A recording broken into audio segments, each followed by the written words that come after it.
World champions आपके बीच में हैं, तो उनके लिए सिर्फ तालियां नहीं, स्टैंडिंग ओवेशन बनता है।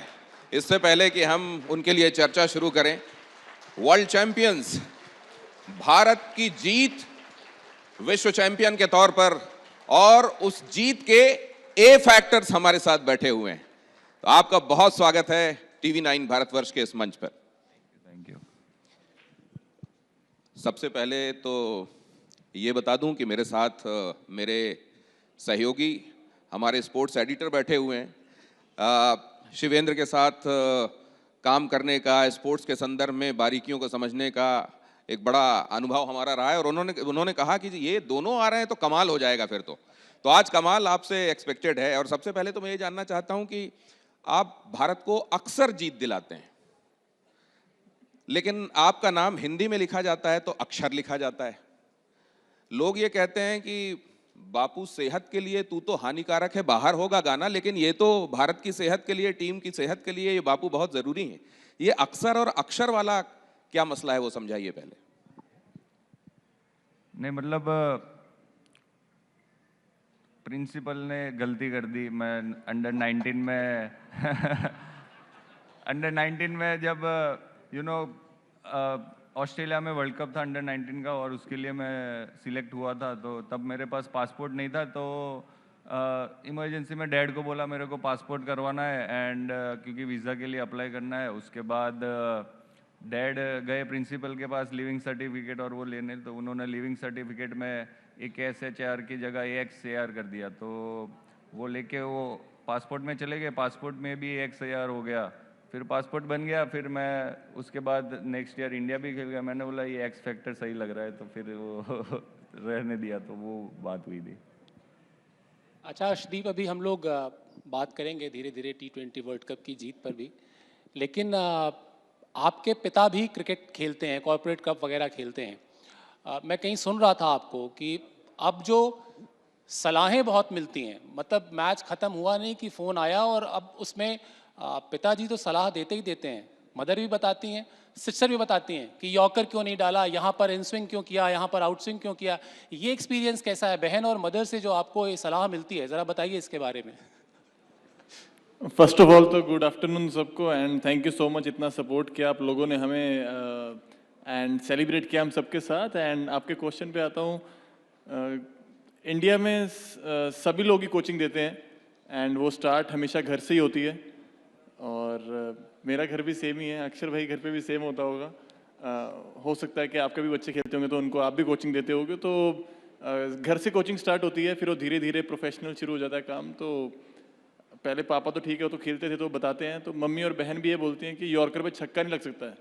तो जब भी उन्हें लगता है कि मेरे को रन ज़्यादा पड़ रहे हैं, तो कहते हैं कि बस जाके सीधा यॉर्कर फेंक दे, ईजी काम है। तो मैंने वही बताया उनको कि मशीन तो नहीं लगी अंदर कि ऐसे क्लिक किया बटन और यॉर्कर गिर गई, लेकिन ठीक है, वो हमारा अच्छा चाहते हैं, तो मज़ा आता है कि गेम में रुझाव है उनका इतना, एंड एंजॉय कर रहे हैं वो। तो मतलब केवल it is not about charity which begins at home, it is also about coaching that also begins at home. लेकिन अब मुझको लगता है कि आपको और सलाहें मिलने वाली हैं। घर वाले अब शादी का यॉर्कर आपकी तरफ डालने वाले हैं। नहीं, अभी पापा का रिसेंटली एक इंटरव्यू आया और उसमें उन्होंने फ्रीडम दे दी है मेरे को 3-4 साल की एटलीस्ट। और अगर ऐसे ही अच्छा चलता रहेगा क्रिकेट में तो होपफुली ज़्यादा टाइम बाय कर पाऊंगा। एंड उनको मैंने बोला जब तक आपको मेरे चेहरे पे स्माइल चाहिए तब तक शादी की बात ना ही करे तो अच्छा है, क्योंकि काफ़ी अभी अक्षर भाई को भी देखता हूँ तो इनको हंसाना पड़ता है। यूजुअली हमारे चेहरे पे वो निखार रहता है, इनके चेहरे पे निखार लाना पड़ता है शादी के बाद से। तो नहीं, वो बच्चे के बाद हंसाना पड़ता है। तो यही है, बस तो मजे ये ले तो रहे हैं आप जो अभी यंग जनरेशन जो अब शादी करने वाले हैं आने वाले दिनों में, आप ऐसे कह देंगे तो फिर तो बड़ा दिक्कत हो जाएगी। नहीं, इसीलिए दूसरा ये फैक्टर बिठाया ना कि उसकी बात नहीं सुननी, मैं भी बैठा हूँ, तो शादी भी जरूरी है। अच्छा अक्षर, आपको थोड़ा सा आपके बचपन में ले चलते हैं, और बचपन में इसलिए ले चलते हैं कि ये इंडिया खेलना है, ये ड्रीम तो आपका नहीं था, आपको तो बस खेलना था, खेलते हैं। वो सीरियसली लेना कि नहीं मुझे इंडिया खेलना है, और वो सपना, जहाँ तक मैं सही हूँ, वो दादी का सपना था। और बड़ी भावुक कर देने वाली वो कहानी है। और जब इतने सारे लोग आपको सुन रहे हैं तो वो कहानी हम ज़रूर सुनना चाहेंगे, किस तरीके से उन्होंने आपके लिए ड्रीम देखा और फिर किस तरीके से आपने उसको एग्जीक्यूट किया। और अब तो खैर वर्ल्ड चैंपियन हैं आप।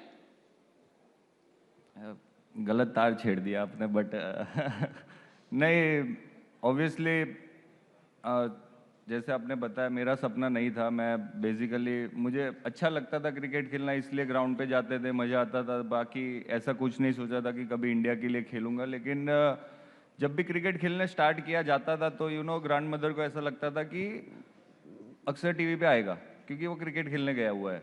सो डैड बहुत ही, उनको क्रिकेट पसंद था। वो सब मैच देखते थे, वेस्ट इंडीज जिम्बाब्वे हो या कोई भी मैच नहीं छोड़ते, तो वो टीवी पे देखते थे। तो दादी माँ को पता चल गया था कि ब्लू कपड़ों में इंडिया खेलती है, तो वो, मैं जब भी खेलने जाता था उनको लगता कि मैं टीवी पे आऊँगा, तो वो हमेशा डैड को बोलती थी कि हाँ अक्षर आएगा क्या अभी।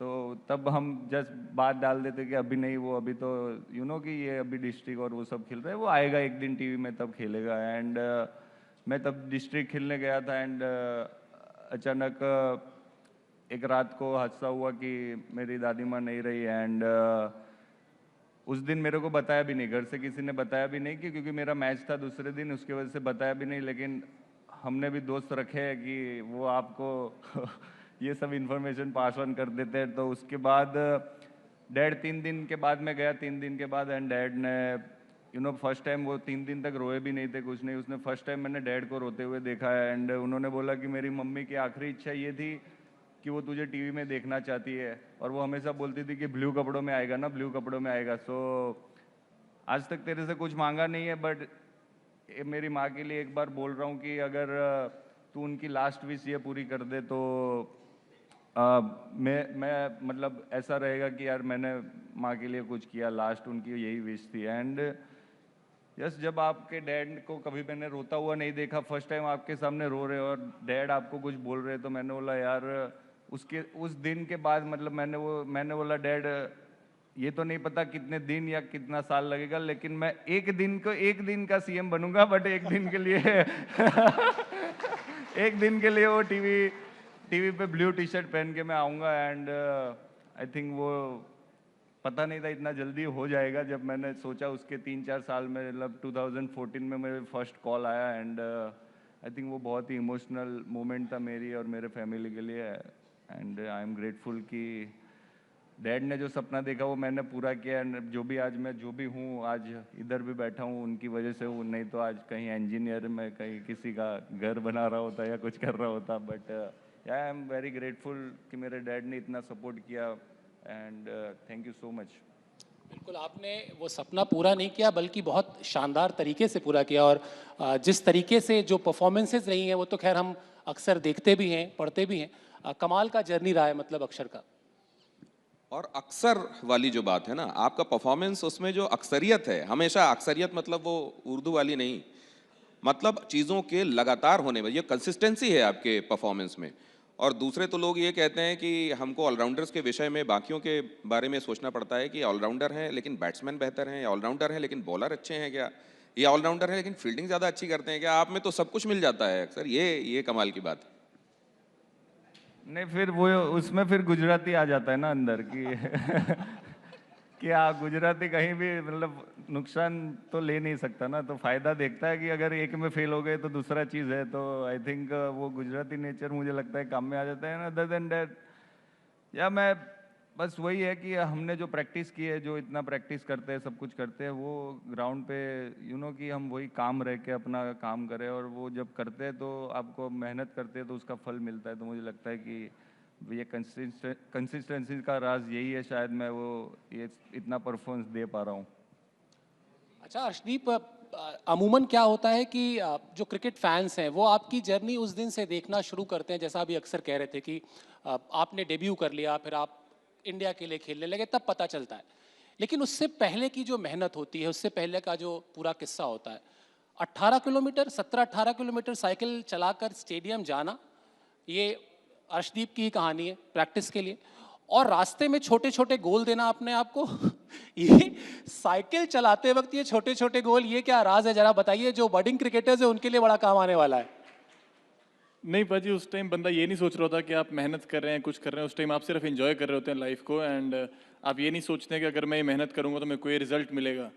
तो उस टाइम पे साइकिल वाली स्टोरी तो ये है कि जैसे पता नहीं सभी करते होंगे अपने बचपन में कि कोई पेड़ आ रहा है सामने, तो पीछे से कोई गाड़ी आ रही है अगर दूर से, तो मेरे को वो पेड़ पे पहुंचना है गाड़ी से पहले, तो मेरे को ये मिल जाएगा। तो वो बंदा एंजॉय करता है, थोड़ा सा चैलेंज मिल जाता है, एंड जब लंबा सफ़र हो तो उसका मज़ा आना शुरू हो जाता है।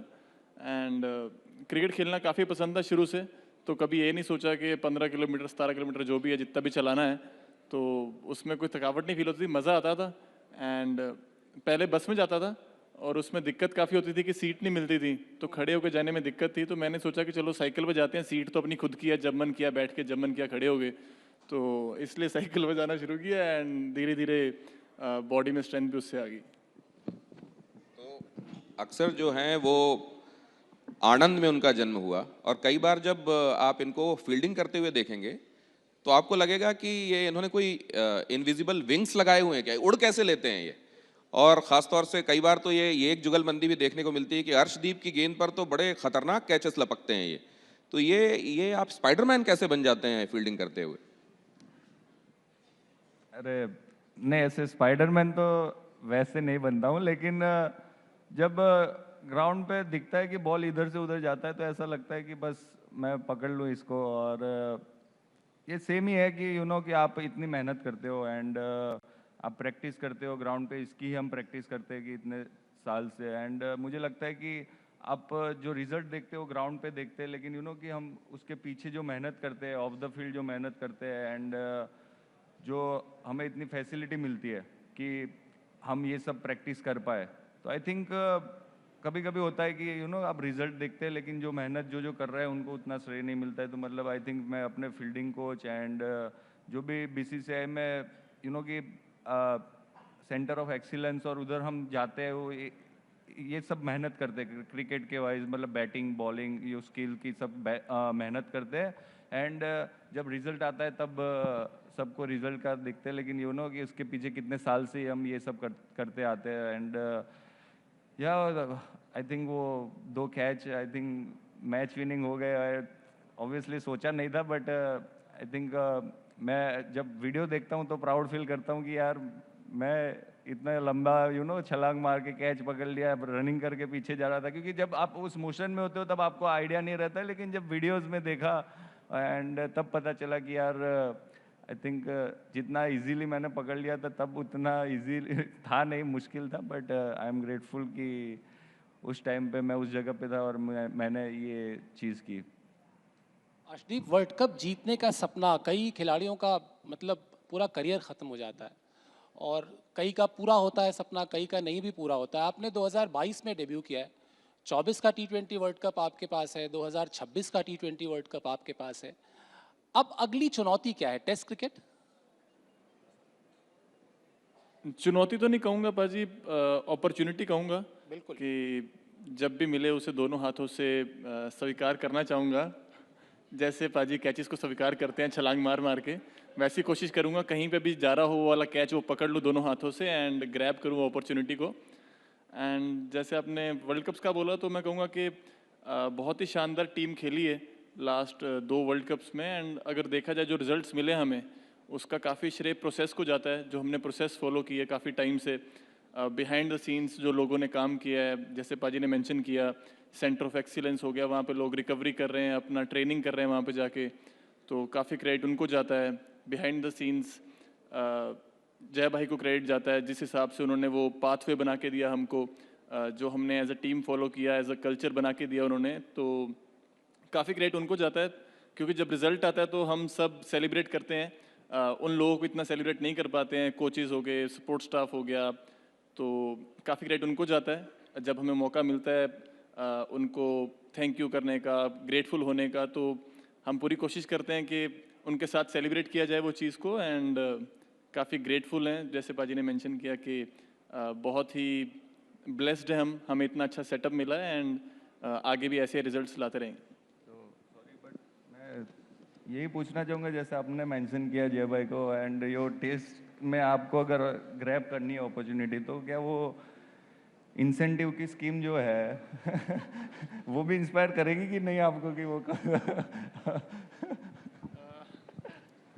नहीं, वो भी स्कीम मेरे को ज़्यादा पता नहीं उसके बारे में अभी, क्योंकि मैं अभी उस सेटअप में आया नहीं हूँ, लेकिन बहुत ही अच्छा मैं कहूँगा कि मोटिवेशन भी है प्लेयर्स के लिए, क्योंकि रिसेंटली आपने देखा है कि highest cash price, highest winning price award किया बीसीसीआई ने 26 वर्ल्ड कप के बाद, 24 वर्ल्ड कप के बाद भी उस टाइम पे वो हाईएस्ट था। तो एक अलग लेवल की मोटिवेशन उधर से भी मिलती है आपको, कि आपको सिक्योरिटी मिलती है लाइफ में जब इतना आपको बोनस मिलता है, इतना विनिंग प्राइजेस मिलते हैं, तो उसके लिए भी काफ़ी ग्रेटफुल है मैं और अक्षर भाई साथ में एंड सारी टीम भी। तो बहुत बहुत शुक्रिया है सारी टीम को जो इतना हमें सपोर्ट करती है, एंड पूरे नेशन को जो हमेशा हमारे अच्छे और बुरे वक्त में हमें साथ देती है।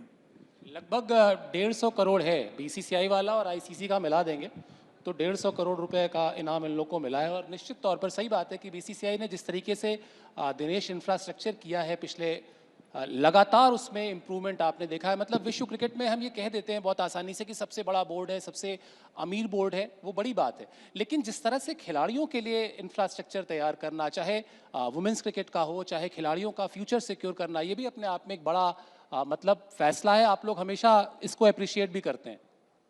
ऑब्वियसली जैसे अर्श ने बताया कि आपके पास होना और उसके बाद अप्रिशिएट करना एक बड़ी बात होती है। एंड आई थिंक हम हमेशा इसीलिए बिजी से एंड कि जय भाई ने जिस तरह का विजन देखा था, उसके बाद कंटिन्यूसली इतना सब हम जीते और उसके बाद उतना अप्रिशिएशन मिलता है, तो आपको अच्छा भी लगता है कि आपने जितनी मेहनत की उसके बाद आपको जैसे सिक्योरिटी मिलती है फाइनेंशियली, आप उसके बाद आपको कुछ देखना नहीं पड़ता है। मतलब कि ऐसा नहीं है कि आप जब कुछ अच्छा करते हो ना, तो आपको जब अप्रिशिएशन ऐसा मिलता है ना, तो आप ऐसे अंदर से आपको हैप्पीनेस मिलती है कि आप कोई बोले या ना बोले, बट मुझे लगता है कि वो एक चीज़ होती है कि आप अगर आपको कोई छोटा सा भी गिफ्ट दे देता है, तो आई थिंक आपको लगता है कि यार नहीं यार उसने मुझे कि यार अप्रिशिएट किया।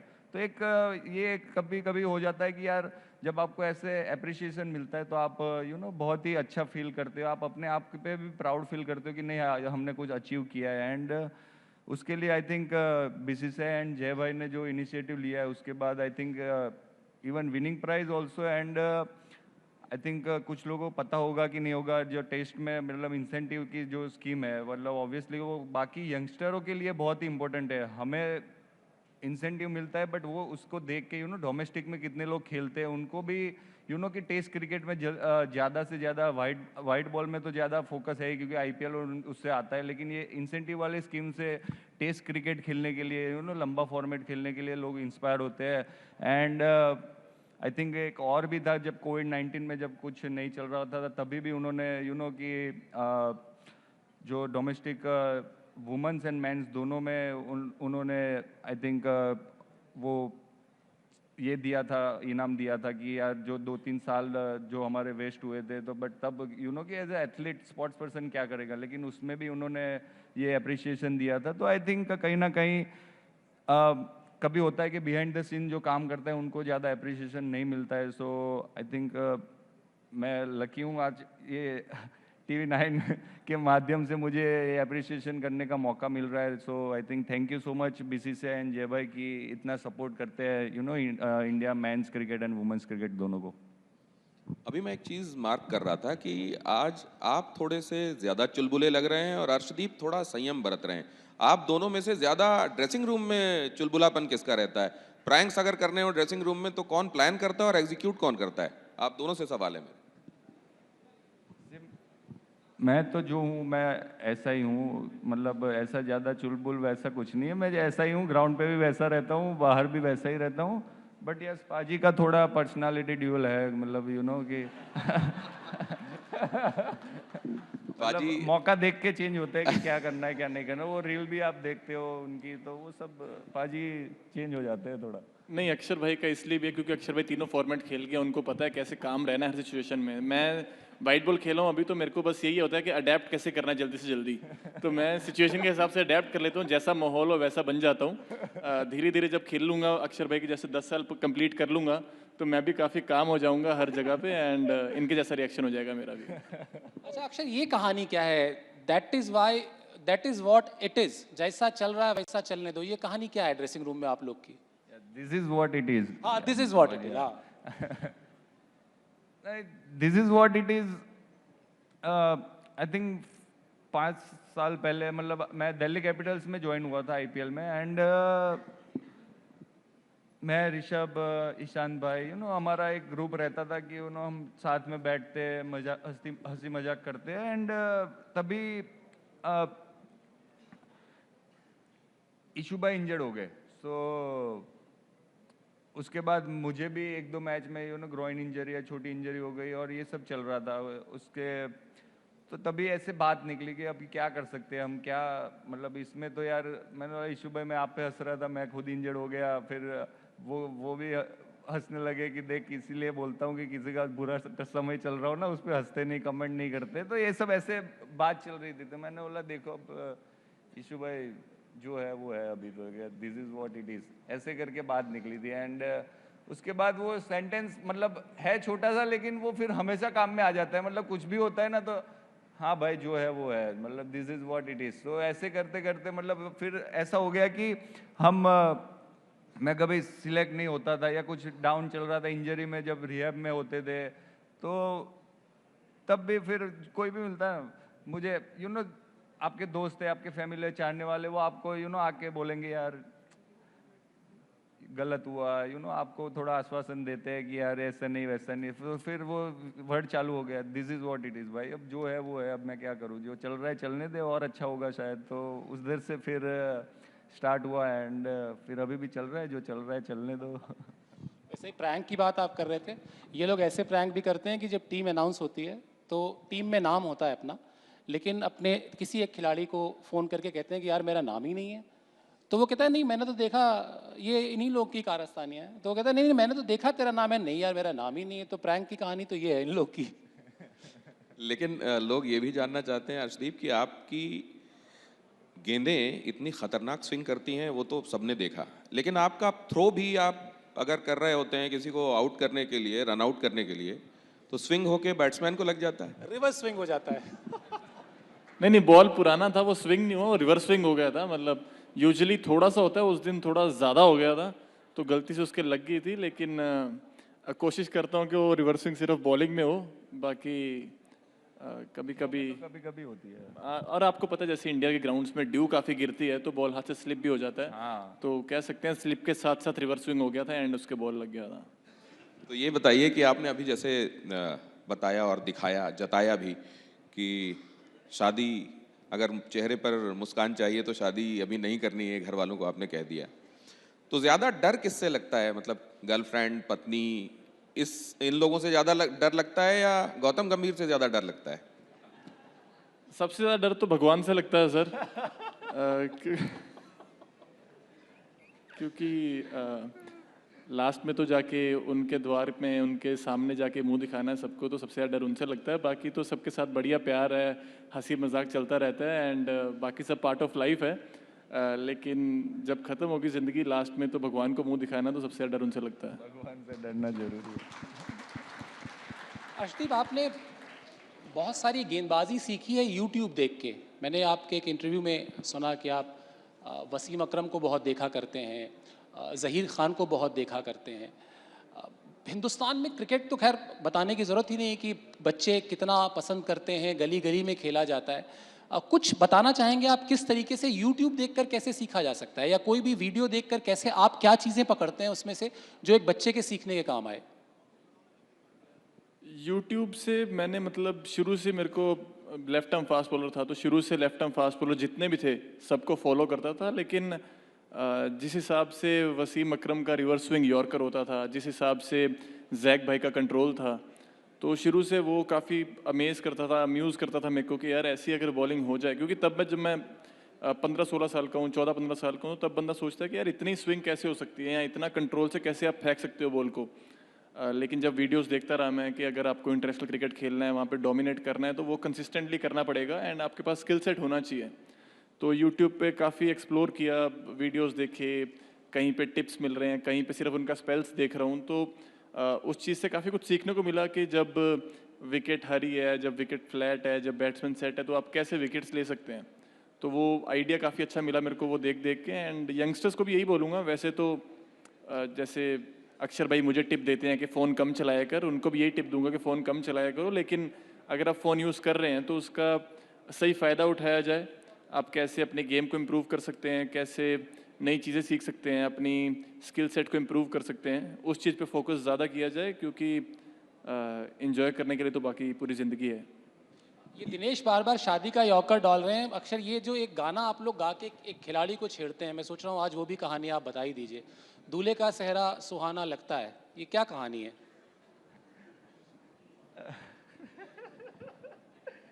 मतलब मैंने बोला पाजी पे अच्छा लगेगा सेहरा, तो जल्दी से पाजी को दूल्हा बनाया जाए। नहीं, अब आईपीएल की बात है, सेम सेम लोग थे सब, सेम ऋषभ भाई, ईशू भाई एंड बाकी 2-3 हमारे प्लेयर्स थे, डोमेस्टिक प्लेयर, यश धूल एंड, तो अब मैच रात को ख़त्म होती है, हम इतना मैच में होते हैं तो वो आप इतना जल्दी सो नहीं पाते, तो हम फिर शाम को और रात को बैठते हैं, साथ में बैठते हैं एंड यही सब स्पीकर लगा के गाने और वो सब चलते हैं। तो वैसे ही वो गाना भी वैसा है कि जोर जोर से गाते हैं। तो एक दिन ऋषभ ने स्टार्ट किया तो हम लोग भी साथ में, अरे यार गाओ, तो ईशू भाई, तो ऐसे जोर जोर से हम भी गाते थे वो गाना एंड फिर एक आदत बन गई। मतलब फिर बस में हम सब पीछे वाली सीट पे बैठते थे एंड स्पीकर पे वही गाना जैसे ही स्टार्ट होता था तो पीछे वाले सब गाना स्टार्ट कर दिया। तो फिर वो आईपीएल से इंडियन टीम में चले गए, तो इंडियन टीम में भी पीछे वाले हमारे साथ है ही कि हाँ ये चल रहा है तो ज्वाइन हो ही जाते थे। तो फिर तब ईशान और आवेश और ये सब थे, तो उन्होंने भी फिर जैसे स्पीकर पे ये गाना बजे तो वो स्टार्ट हो जाता था कि दूल्हे का सेहरा सुहाना लगता है। तो ऐसे करके ये चीज़ स्टार्ट हुई थी इंडियन। तो ये जो आपने अभी कहा कि जो लोग शादी से डरते हो मुझको देख लें, और डरने वाली बात नहीं है ये। आप एक बात बताइए, आपकी पत्नी डाइटिशियन है, तो आप वैसे ही इतने फिट हैं, तो इसका आपको फ़ायदा होता है कि नुकसान होता है? नहीं, आई थिंक फ़ायदा ही होता है, क्योंकि नुकसान तो होता ही नहीं है। वो अगर आसपास है तो नुकसान की बात ही नहीं है। मतलब नुकसान बोल दिया तो घर में एंट्री मुश्किल हो जाएगी, इसीलिए कह रहे हैं सब चीज़ का फायदा ही है। नहीं, फायदा है ना भाई, डाइटिशियन है, आपको फिट रखती है, मुझे ज़्यादा बाहर का इधर उधर का कुछ खाने नहीं देती है, सो इसके वजह से फ़ायदा ही है। एंड बाकी उतनी समझदार है कि कि उसको पता है कि मैं इतने दिन बाहर ही टीम तो के आपको साथ। चीट करने देती हैं, मतलब मील्स हाँ में? हाँ, वही इसीलिए ना कि उसको पता है कि वो इतने दिन बाहर रहता है, तो घर पे 2-3 दिन आता है, तो वो तब फिर डाइट की और वो बात नहीं करती है। वो खुद ही साथ में चलती है, चलो हम बाहर खाना खाने चलते हैं, तो ये मेरे लिए इजी हो जाता है। अर्शदीप, आप अभी वसीम का जिक्र कर रहे थे, जाहिर सी बात है बाएं हाथ की गेंदबाजों की बात हो रही थी, लेकिन आपकी टीम में जसप्रीत बुमराह हैं, किस चक्की का आटा खाते हैं? कभी पूछा आपने उनसे? मतलब वो जिस तरह से गेंदबाजी कर रहे हैं इस वक्त, और आप सब लोग इतना क्लोजली मॉनिटर करते हैं, मैदान में देखते हैं, कभी जाके पूछा आपने कि पाजी किस चक्की का आटा खाते हो आप? नहीं, चक्की तो अक्षर भाई को पता होगा, गुजरात की कोई अलग ही चल रही है इनकी, लेकिन जस्सी भाई के बारे में यही है कि ऐसे लगता है कि टीम में आपके एक चीट कोड है। जब भी आपको विकेट चाहिए, जब भी आपको रन्स रोकने हैं, चाहे वो टेस्ट मैच हो, चाहे वो वनडे हो, चाहे T20 हो, तो हर एक फॉर्मेट में उन्होंने डोमिनेट किया इस लेवल पे। तो काफ़ी इंस्पायर करते हैं यंगस्टर्स को। एंड चाहे वो स्पिनर है, चाहे बैट्समैन है, चाहे फास्ट बॉलर है, कोई भी प्लेयर है, उनको वो इंस्पायर करते हैं अपनी परफॉर्मेंस से day in day out. And जो उनकी प्रोसेस भी है बहुत शानदार है। आप सिर्फ ये नहीं कह सकते कि वो ब्लेस्ड है या फिर उनका एक्शन अलग है तो इसलिए वो इतने इफेक्टिव हैं। वो मेहनत भी उस हिसाब से करते हैं, वो प्रोसेस को बहुत ही क्लोजली फॉलो करते हैं एंड उसका रिजल्ट आपको देखने को मिलता है। एंड प्लस पॉइंट उनका साथ में ये भी है कि उनका एक्शन थोड़ा अलग है, तो वो डिसीव करते हैं बैट्समैन को, लेकिन बहुत ही शानदार ह्यूमन बीइंग भी हैं, always willing to teach you stuff as well. And काफ़ी कुछ सीखने को मिलता है। डांट भी देते हैं अक्षर भाई और मैं, जब थोड़ा सा स्नैपचैट चला लें तो डांट भी देते हैं कि मेरे पास मत आओ कैमरा लेके। एंड वैसे बहुत ही शानदार ह्यूमन बीइंग है एंड उससे भी बड़े प्लेयर है। लेकिन आप अक्सर जब गेंद डाल रहे होते हैं तो आपकी गेंदें ज्यादा घुमाने पर आपका ध्यान होता है या बैट्समैन का दिमाग? गेंद घुमाने में तो अक्षर भाई ज़्यादा बिलीव करते नहीं है। वैसे आपने देखा होगा इनकी मेन वेरिएशन बॉल अंदर को ही आती है, बाकी इनको ज़्यादा पता है। नहीं, वैसा ज़्यादा मतलब मेरा मेन वेपन तो वही है कि बॉल अंदर की तरफ जाती है, तो ज़्यादा मैं अपने आप को घुमाने की नहीं, मैं बैट्समैन को घुमाने के लिए ज़्यादा देखता हूँ कि वो क्या सोचता है और वो क्या करने को देखता है। उसके हिसाब से जब बॉलिंग करता हूँ तो वही सोचता हूँ कि बैट्समैन का क्या प्लान है, वो कहाँ मारने को देख रहा है और क्या कर रहा है, तो इस हिसाब से बॉल डालता हूँ। एंड फिर अगर मैं उसको घुमा देता हूँ तो फिर मज़ा आ जाता है। अच्छा, इस T20 वर्ल्ड कप में जो एक मैच हम हारे, बड़े मार्जिन से हारे, उसके बाद सिचुएशन बहुत टाइट हो गई थी, आपको सारे मैचेस एक तरीके से नॉकआउट थे।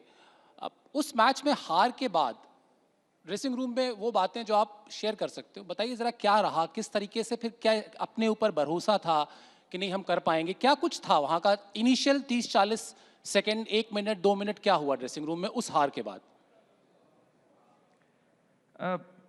नहीं, ऑब्वियसली हार तो किसी को पसंद नहीं आती है। एंड यू नो कि जैसे सुपर 8 का फर्स्ट मुकाबला, आपको पता है इतना इम्पोर्टेंट मैच है, एंड उसमें आप इस तरह से हारते हो तो ऑब्वियसली अगर आप फर्स्ट फ्यू मिनट्स और सेकंड की बात करें तो ऑब्वियसली सब डाउन थे। And you know I think कोई किसी से बात नहीं कर रहा था, मतलब माहौल अपना अपना जाके किट बैग पैक कर रहे थे, सब कुछ कर रहे थे। एंड क्योंकि तब इमोशन भी हाई होते हैं उसके बाद, लेकिन 5-10 मिनट के बाद सब अपना काम कर लिया, देन वी गेट टुगेदर, हम बैठे और एंड फिर जब टीम में बात हुई तो देन फिर कोई उस मैच के बारे में बात नहीं हुई। कहते हैं कि 1 ऑफ डे होता है, कि ऑफ डे आ गया। एंड उसके बाद हमें एक दिन के वजह से कि हम पिछले 2 साल से जो करते आए हुए हैं तो वो नहीं भूलना है। हम इतना डोमिनेट करते आए, एक दिन था या कि एक वो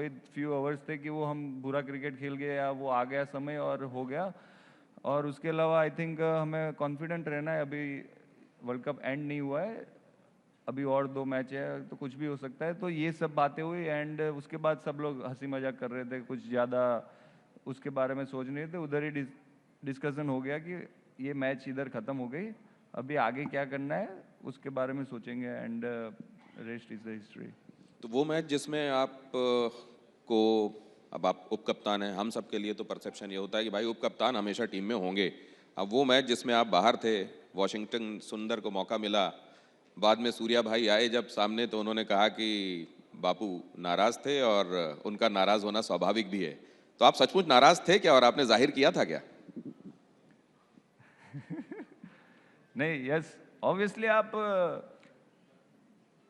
जब टीम में होते हो, वाइस कैप्टन और वो सब तो एक अलग बात है, लेकिन आप एज ए सीनियर प्लेयर जब आप कि इतने साल से अच्छा करते आ रहे हो एंड उसके बाद अब जब इंडिया खेल लेते हैं उसके बाद यही होता है कि आप वर्ल्ड कप खेले टीम के लिए, आईसीसी ट्रॉफीज खेले, तो उसमें जब आपको ऐसे मौके पे ऐसा होता है कि यार खेलने का मौका नहीं मिल रहा है, तो एक अंदर से होता है कि एज ए प्लेयर कि भाई आपको गुस्सा आ जाता है कि यार नहीं यार, मुझे करना है, मुझे टीम के लिए अच्छा करना है, मुझे खेलना है। And at the same time yes, आप अपने पर्सनल गोल साइड पे रख के आपको टीम के बारे में भी सोचना होता है कि यार टीम में क्या है, क्या चेंजेस, अगर ये चेंजेस से टीम को हेल्प हो सकता है, कॉम्बिनेशन देखते हैं। तो उसके वजह से आई थिंक जब पता चला कि यार हम ये चेंज कर रहे हैं तो ऑब्वियसली तब जाहिर नहीं किया मैं, बट वो प्रोसेस होने में मुझे एक दिन लगा। तो दूसरे दिन मतलब जब टीम मीटिंग खत्म हो गई उसके बाद तो मैं गुजरात में थे तो मैं घर चला गया था, लेकिन उसके बाद जब दूसरे दिन वापस आ रहा था ना, तो जब जैसे जैसे मैच स्टार्ट होने का नज़दीक जा रहा था ना, तो मेरा और मतलब नाराज़गी अरे यार मैं नहीं खेल रहा हूँ, मैं नहीं खेल रहा हूँ। तो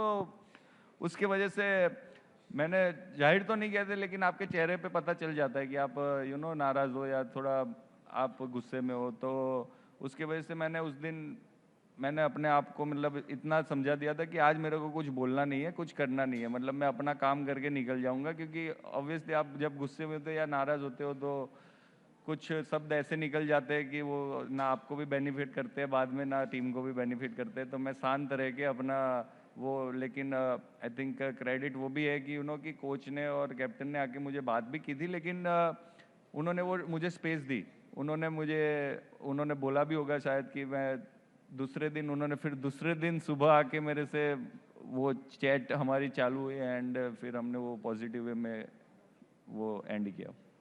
अच्छा दिनेश, अमूमन होता ही है कि जो काम करने में आपको डर लगता हो आप नहीं करते हैं। अर्शदीप की एक और खासियत है, हॉरर फिल्में जो आप देखते हैं, डरते भी हैं लेकिन देखना भी नहीं छोड़ते, ये मतलब कौन सा शौक है हॉरर फिल्म देखने का?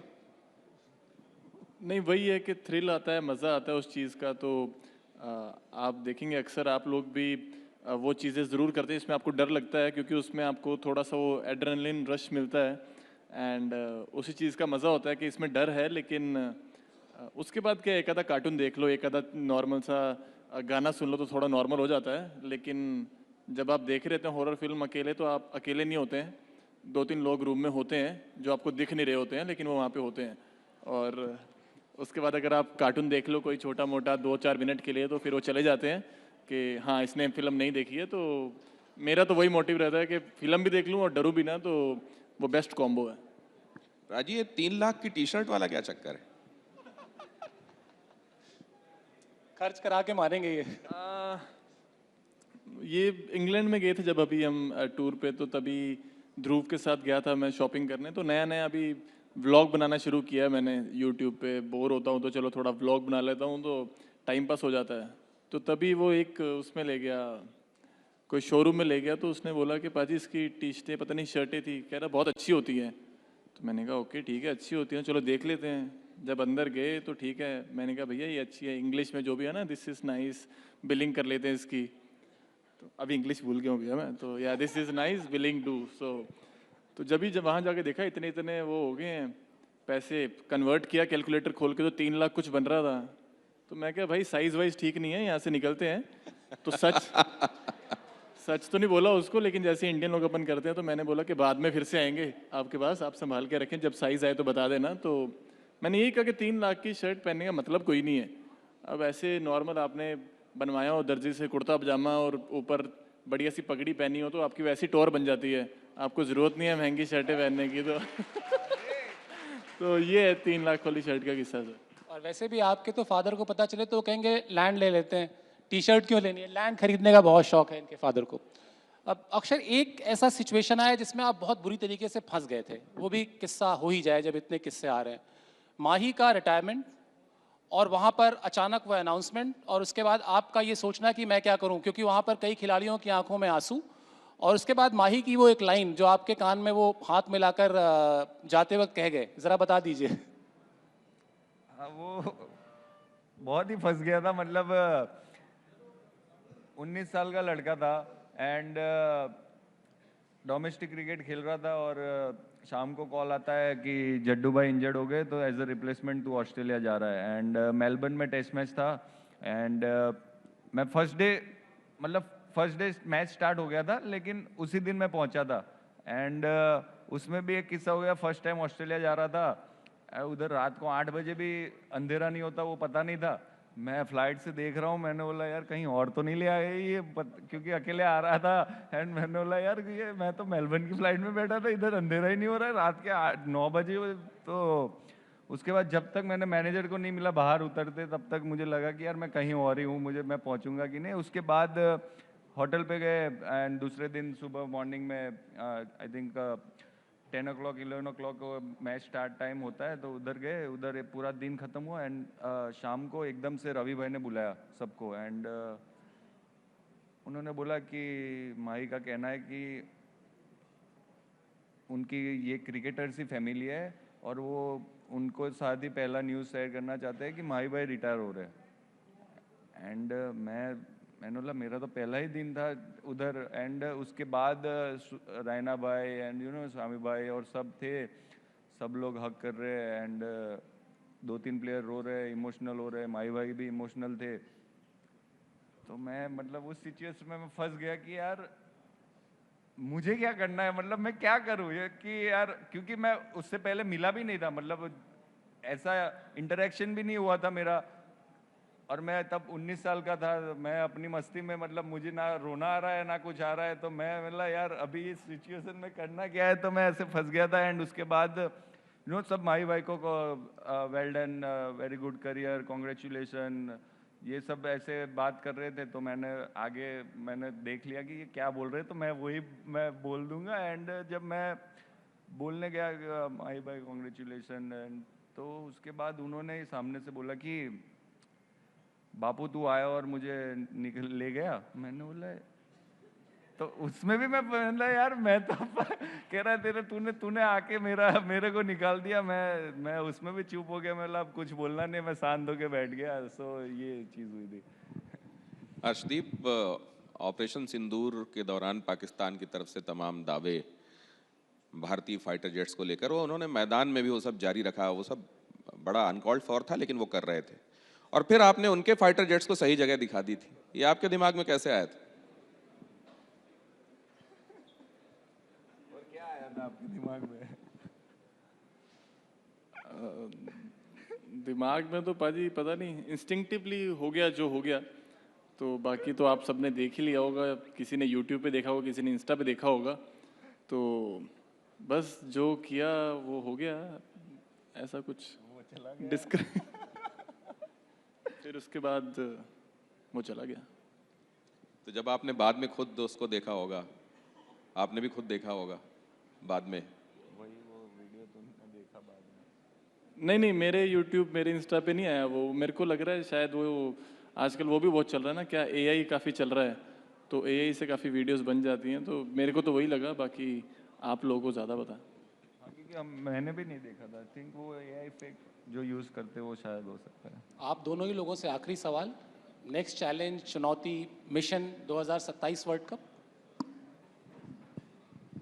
या ऑब्वियसली मतलब as a Indian cricket team जिस तरह से लास्ट 2-3 साल में जिस तरह का परफॉर्मेंस रहा है एवरी डिपार्टमेंट में, मतलब अंडर 19 से ले जूनियर क्रिकेट से लेके सीनियर तक, तो आई थिंक बहुत ही कमांडेबल जॉब है। और आई थिंक बोलने में और उसमें तो इतना इजी लगता है कि यार कि यार कंटिन्यूसली हम इतना डोमिनेट कर रहे हैं, सब कुछ कर रहे हैं, but at the same time उसके पीछे इतनी मेहनत भी है कि आप कंटिन्यूसली उस पर एफर्ट डाल रहे हो। And at the same time जैसे पहले बोला कि बीसीसीआई एंड बाकी जो सपोर्ट स्टाफ है, कोचिंग स्टाफ है, वो इतनी मेहनत करते हैं कंटिन्यूसली, वो इम्प्रूव होते हैं डे बाय डे हर साल। जो भी कि आप एक ही तरह का चीज़ नहीं कर सकते। जैसे 2022 में हम पहले कैसे खेलते थे, उसके बाद हमने चेंज किया कि अपना अप्रोच चेंज किया। उसके बाद आई थिंक जो क्रिकेट के ग्राउंड पे करते हैं उसके अलावा जैसे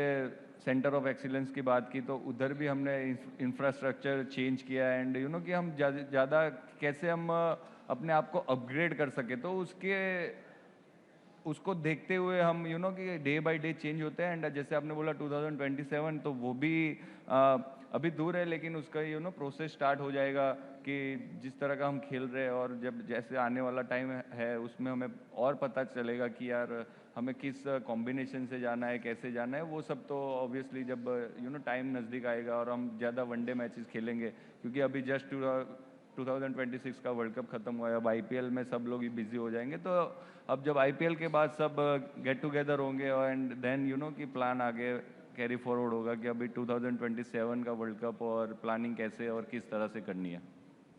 तो आप की जब रील्स हम देखते हैं तो आपकी स्पॉन्टेनिटी की मुरीद रहते हैं हम। कैसे तुरंत आपके दिमाग में चीज़ें आती हैं? जस्टिस मिल गया, पाजी कभी हंस भी लिया करो। आज जब हम समापन की तरफ हैं अपने इस सत्र के, मैं चाहता हूं अभी आपके दिमाग में क्या आ रहा है स्पॉन्टेनिटी के साथ, जिस पर आप रील बनाना चाहेंगे?